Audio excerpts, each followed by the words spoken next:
are no jobs. But then there are jobs everywhere. It's just that people select what they want to do. And some young people were like, okay, I want a white collar job. I want to work in an office where I wear suit and speak all the big grammars and all that. But they are forgetting that even from the home space, they can sell recharge cards. They can, for the girls, they can make hairs.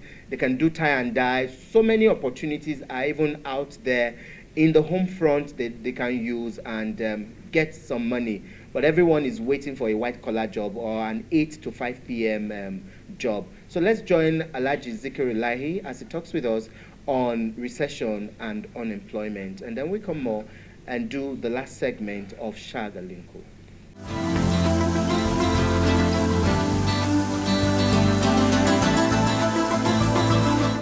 My name is Zikirulahi. I'm the Executive Director of Research Center for Human Rights and Civic Education. I'm based here in Kano. Okay. Back to our topic. First of all, let's even start with people who are employed. People who are employed are even finding it hard to cope during this recession. So what's your word of advice to them before we even go to the people who are unemployed? Because we know that people who are employed have a trickling effect to those who are not employed, because we have dependents, we have wives to people who are employed, we have students and children who are depending on the employed. So if the employed are also having challenges, then you can imagine what it will look like for those who are unemployed. So what is your advice for people who are even working now, especially those who they don't pay on time and all that? People do businesses as well and contracts, and then they get owed for a certain period of time. What should we look out for when it comes to recession? Well, I think it's difficult to prefer advice to an hungry man.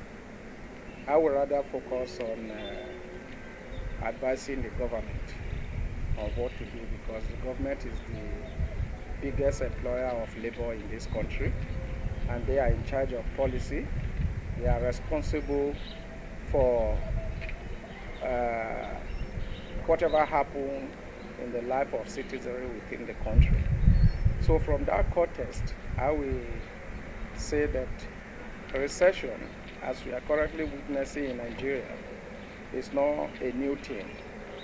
Even in family level, there are times that things are not that rosy, that you also have to plan as head of the family to see how you can get out of that kind of situation. In our own case, what we see is misplacement of priorities by the government.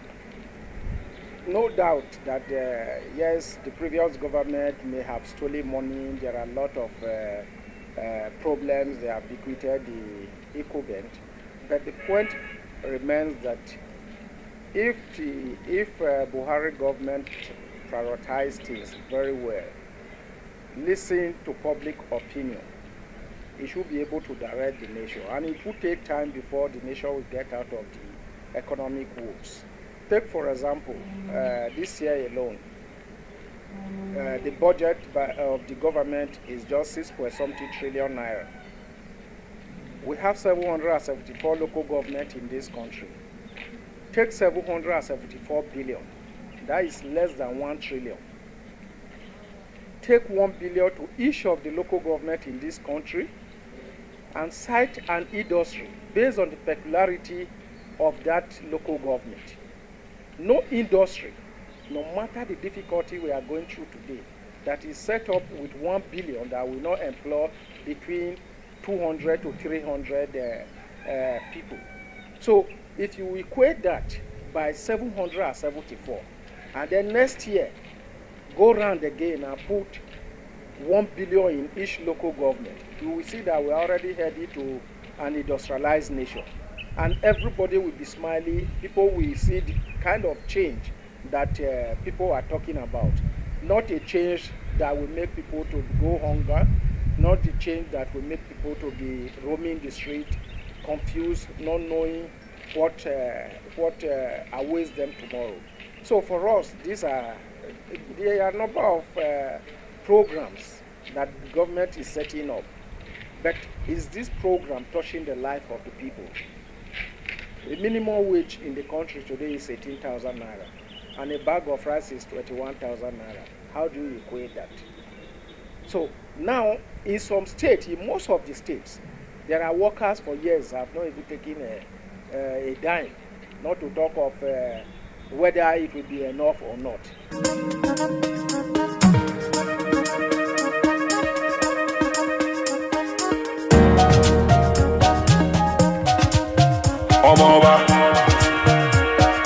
Done Jazzy Music.